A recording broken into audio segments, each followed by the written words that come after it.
पिछले एपिसोड 326 में हमने देखा कि पार्टी ब्रह्मचारी के सामने उसके अतीत का सबसे बड़ा रहस्य खुलने वाला था। वही चौथा वारिस अंधेरी शक्तियों के प्रभाव में आ चुका था और हवेली पर एक नया संकट मंडराने लगा था। लेकिन अब एपिसोड 327 में कहानी एक ऐसे मोड़ पर पहुंचने वाली है जिसे देखकर हर कोई हैरान रह जाएगा।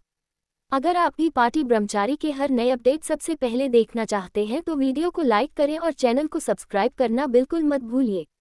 एपिसोड 327 की शुरुआत होती है उस रहस्यमयी कक्ष से जहां पार्टी ब्रह्मचारी दो रास्तों के सामने खड़ी होती है।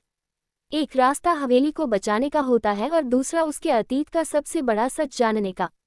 आरव उसकी तरफ देखता है। वह कहता है, जो भी फैसला करो सोच समझकर करना। लेकिन तभी अचानक पूरा कक्ष कांपने लगता है। दीवारों पर बने प्राचीन चिन्ह चमक उठते हैं और एक भारी आवाज गूंजती है, समय समाप्त हो रहा है। ये सुनकर पार्टी ब्रह्मचारी घबरा जाती है। उधर हवेली में चौथा वारिस अब पूरी तरह बदल चुका होता है। उसकी आंखों में अजीब सी लाल चमक दिखाई देती है। वह मुख्य हाल में खड़ा होकर एक प्राचीन मंत्र पढ़ना शुरू कर देता है। जैसे ही मंत्र पूरे होते हैं, हवेली के नीचे से भयानक कंपन शुरू हो जाता है। परिवार के सभी सदस्य डर जाते हैं। पहली मालकिन की आत्मा चिल्लाकर कहती है, उसे रोको वरना सब खत्म हो जाएगा। लेकिन तब तक बहुत देर हो चुकी होती है। उधर पार्टी ब्रह्मचारी आखिरकार एक रास्ता चुन लेती है। जैसे ही वह आगे बढ़ती है, उसके सामने एक विशाल दरवाजा खुल जाता है।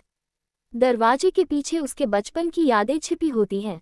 वह देखती है कि वर्षों पहले उसे हवेली से दूर भेजने का फैसला किसी दुश्मन ने नहीं बल्कि परिवार के ही एक करीबी सदस्य ने किया था। ये सच जानकर उसके पैरों तले जमीन खिसक जाती है। उसकी आंखों में आंसू आ जाते हैं। आरव भी यह सब देखकर हैरान रह जाता है। तभी अचानक रहस्यमयी आकृति फिर से सामने आ जाती है। वह मुस्कुराकर कहती है, अब तुम सच के और करीब पहुंच चुकी हो। उधर हवेली में चौथा वारिस उस मुकुट की शक्ति का इस्तेमाल करके एक गुप्त द्वार खोल देता है। द्वार खुलते ही काला धुआं बाहर निकलने लगता है। पूरी हवेली अंधेरे में डूब जाती है। परिवार के लोग एक दूसरे